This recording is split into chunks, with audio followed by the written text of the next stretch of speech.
Could you believe someone would tell you they don't love you anymore but still expect you to pay all their bills? Yeah, that happened to me. And what I did next, well, let's just say it redefined roommate goals in the most brutal way possible. I'm Jake, 28, and for 3 years, I was with Belinda. She's 26. We moved in together about 18 months ago, right after she lost her marketing job. I'm a software engineer. I make good money. Belinda? She picked up freelance graphic design, but it was inconsistent. When we first started dating, Belinda was this incredible, independent force. Her own apartment, paid her own bills, never asked for a thing. That's what I loved about her. She had her life together. But slowly, after she moved in, things shifted. At first, she contributed from her savings. Then, when the pandemic hit, her freelance work pretty much vanished. I told her, "Don't worry, I've got us." I genuinely thought it was temporary. It wasn't. What I thought would be a few months turned into forever. I was paying for everything: rent, utilities, groceries, both our car insurances, even her phone bill. I added her to my family plan, which, ironically, was cheaper. I became the designated fixer, cleaner, social planner. Dinners out? My treat. Vacations? I covered flights, hotels, meals. She seemed grateful at first, promising things would change. But as the months bled into a year, the promises stopped. This became our new normal. She'd ask me to book dinner reservations for her and her friends. Expect me to drive her when her car acted up. She'd make plans for us, assuming I'd handle all the logistics and, of course, the expenses. Our physical relationship was good. She said she loved me. We cuddled. We even talked about a bigger place, maybe a dog. From the outside, we were the perfect couple. Then, 3 weeks ago, my entire world tilted. We were watching some reality show. I leaned in to kiss her goodnight, like I always did. She pulled back, gave me this strange look. She grabbed the remote, muted the TV, and turned to me, dead serious. She said she liked me as a person, enjoyed living with me, but she wasn't in love with me anymore. Hadn't been for months, maybe longer. She said she respected me too much to keep pretending. My stomach dropped. I asked her what she wanted to do. Our living situation, our relationship? She hoped we could keep living together. As friends. She said we worked well as roommates. Why mess up a good thing? She valued our friendship. Didn't want to complicate it. I just told her I needed to think. I walked into the bedroom. About 20 minutes later, my phone started buzzing. I had access to her group chat because we shared a tablet. Belinda was telling her friends everything. So brave, they said. So mature for being honest. It takes courage to have these hard conversations. That's when it hit me like a punch to the gut. She wasn't being brave. She was being practical. She'd found a way to keep all the benefits of our relationship, the apartment I paid for, the financial security, the emotional support, the companionship, without any of the actual obligations of being in love. She just didn't want to feel guilty. The next morning, I told her I was fine with being roommates. She beamed. Hugged me, relieved. This will be better for both of us, she said. That's when my plan began. I decided I would be the perfect roommate. Not boyfriend. Roommate. I stopped making her coffee in the mornings. Used to make a full pot, leave her mug out. Now, just 1 cup for my travel mug. To work. Her laundry? Nope. Used to throw hers in with mine. Now only my stuff. Her favorite foods? Gone from the grocery list. That specific yogurt, the expensive granola? I buy exactly what I need. Nothing extra. Last week, she asked me to book a dinner reservation for her and her girlfriends. I just said, "Oh, I'm busy. You should call them directly. They usually have availability." Her car started making that grinding noise again. She mentioned it to me. Sounds frustrating, I said. Maybe get some quotes from mechanics. Yelp has good reviews. She'd leave dishes in the sink, expecting me to wash them. I'd wash mine. Hers stayed. She started playing sad music, sighing loudly when I was nearby. Yesterday, she asked if I wanted to watch a movie. Jim, I said. She was getting frustrated. But I didn't get it. I was giving her exactly what she asked for. We were roommates.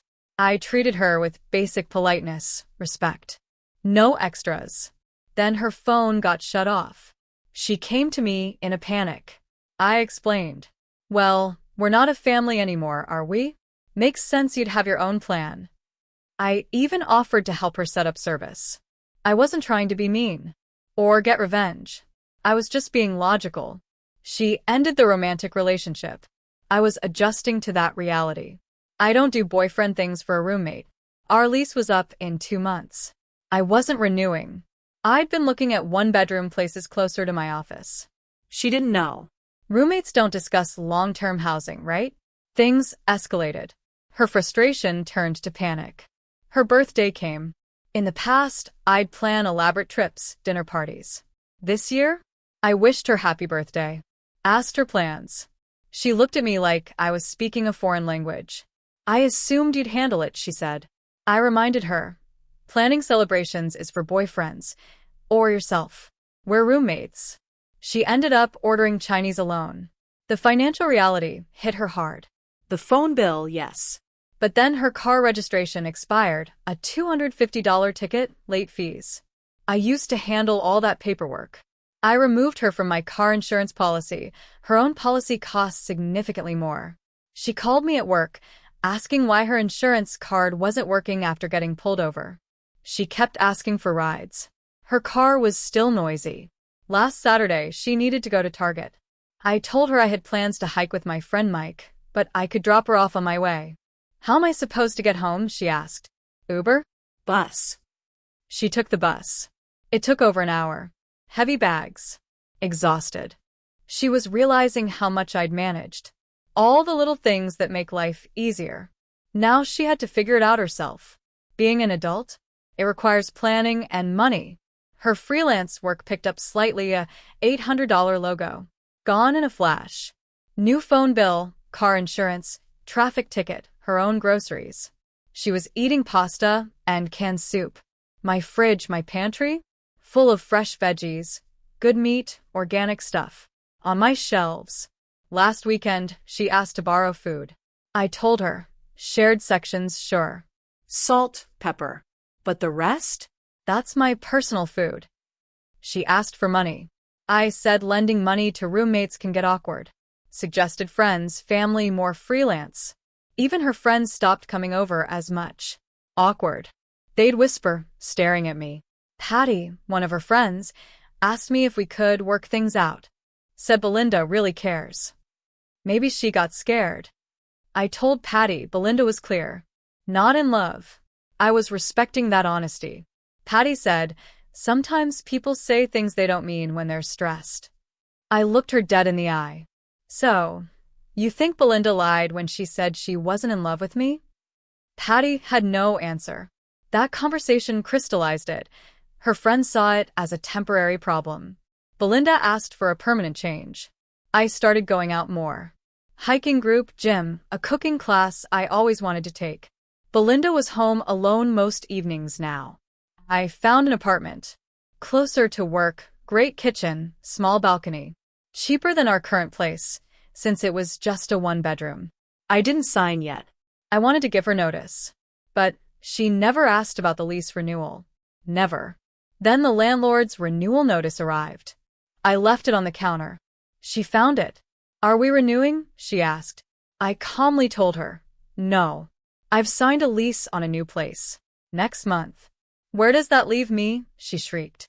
I told her she could take over the lease, or find somewhere new. Offered to ask the landlord to remove my name.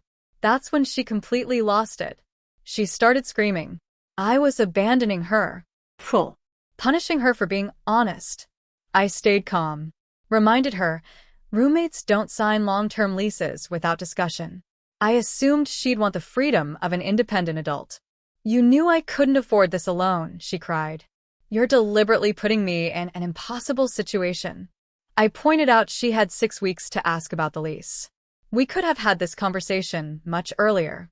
She demanded to know why I was doing this. You're vindictive. You're trying to hurt me because I don't love you the way you want me to. I'm not trying to hurt anyone, I said. You said you wanted to be friends. I'm respecting that. not making assumptions about our future living arrangements. She asked what she was supposed to do. I suggested roommates. Or her parents. Her friend Patty was looking for a roommate, actually. Moving back in with my parents would be humiliating, she yelled. And Patty's apartment is in a bad neighborhood. Challenging options. I agreed. But I'm confident you'll figure something out. You were independent before. She stormed out. Didn't speak to me. For 3 days. I heard her on the phone constantly. Tense conversations with her parents. A difficult one with Patty. Then she asked to talk. She'd been crying. Exhausted. She'd been thinking. She realized she'd taken me for granted. She wanted to rebuild. Be a couple again. She'd been confused, scared of commitment. Living as friends made her realize how much she cared. She understood what she wanted now. I asked her, "What changed exactly, since you told me you weren't in love with me 6 weeks ago?" She said it had been building, but it became clear when she thought about me moving out. Convenient timing, I said, given you just found out you can't afford the apartment without me. She got defensive. Money has nothing to do with it. I genuinely miss being close to you. I appreciate your honesty, I told her, but I'm not interested in dating you again. Why not? She asked. Because you told me you weren't in love with me. I believed you. And I don't think feelings change that dramatically in 6 weeks. She insisted her feelings were real. Asked what she could do to prove it. There's nothing you can do, I said.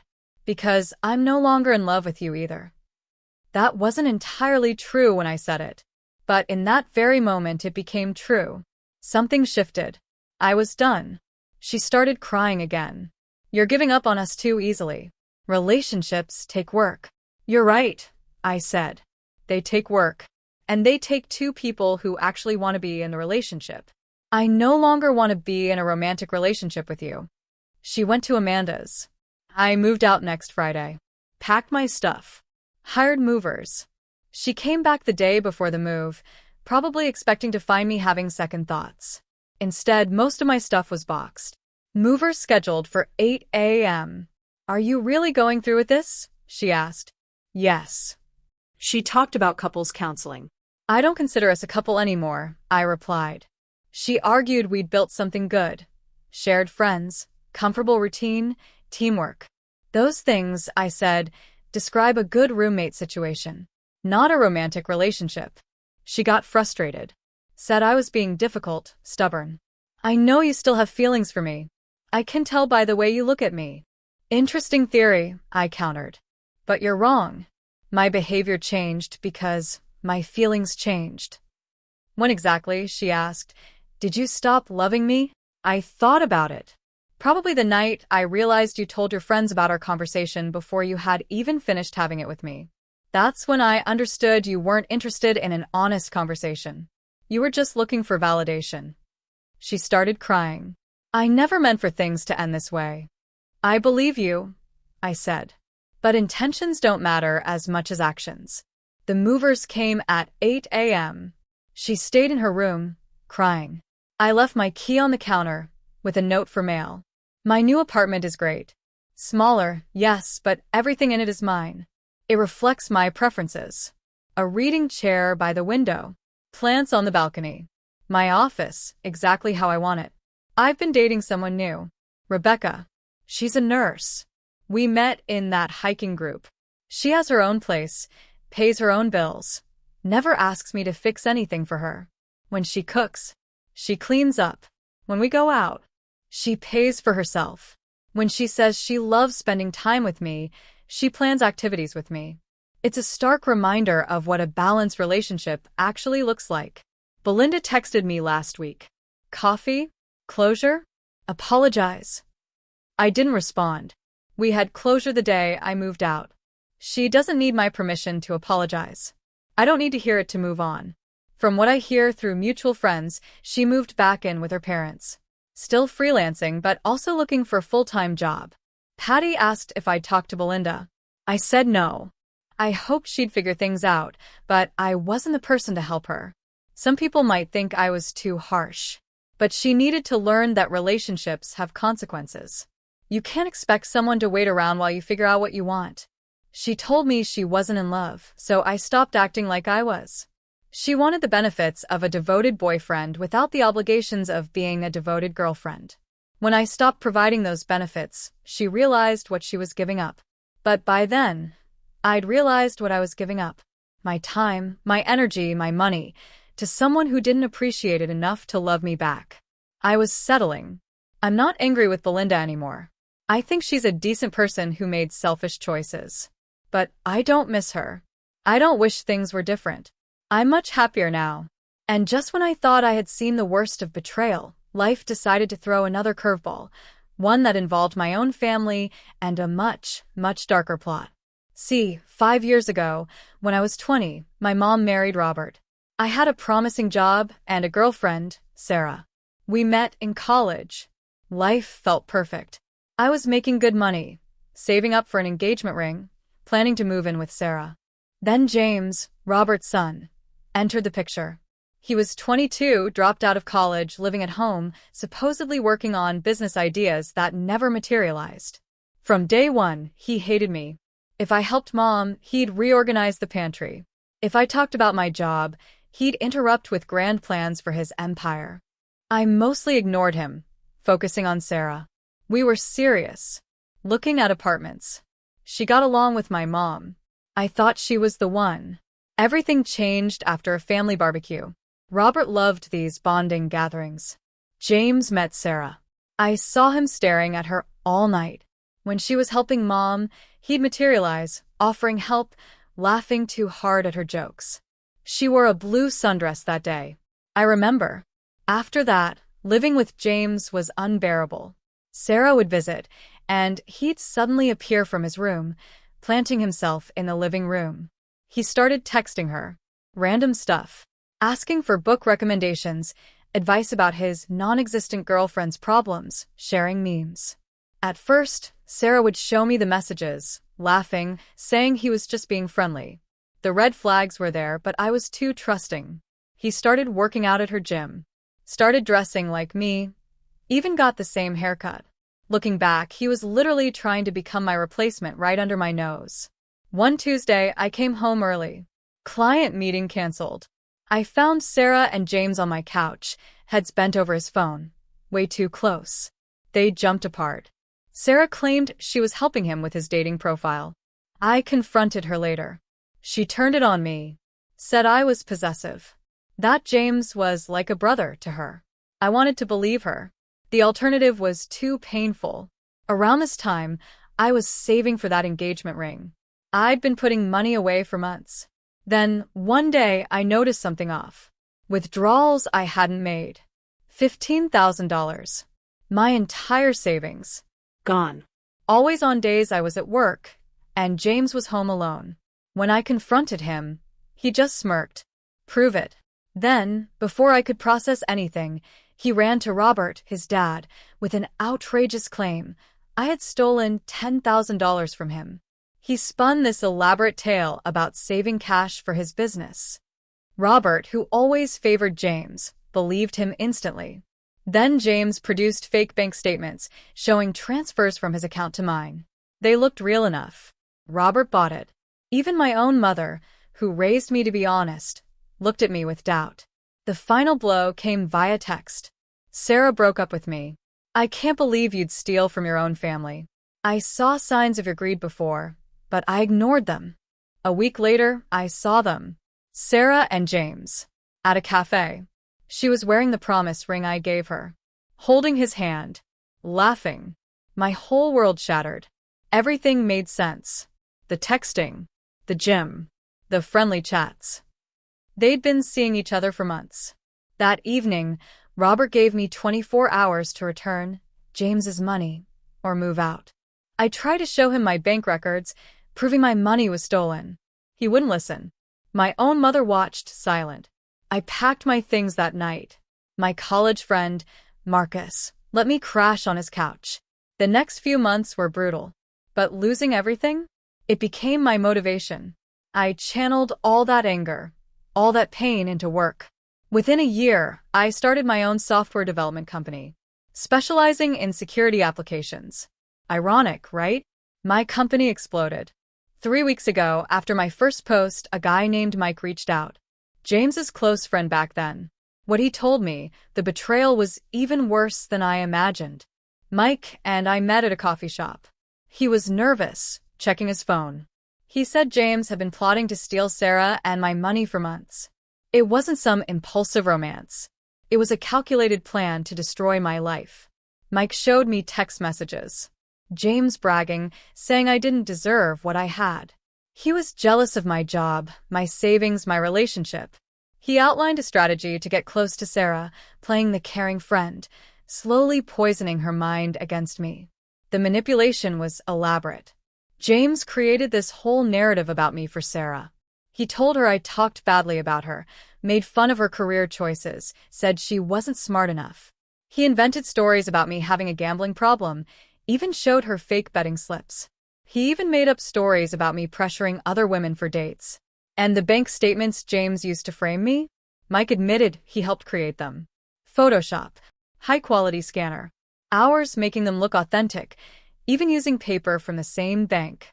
Mike felt guilty. Offered to come clean to my family. I told him not to bother. I'd moved on. But it gets worse. James had been secretly recording our conversations.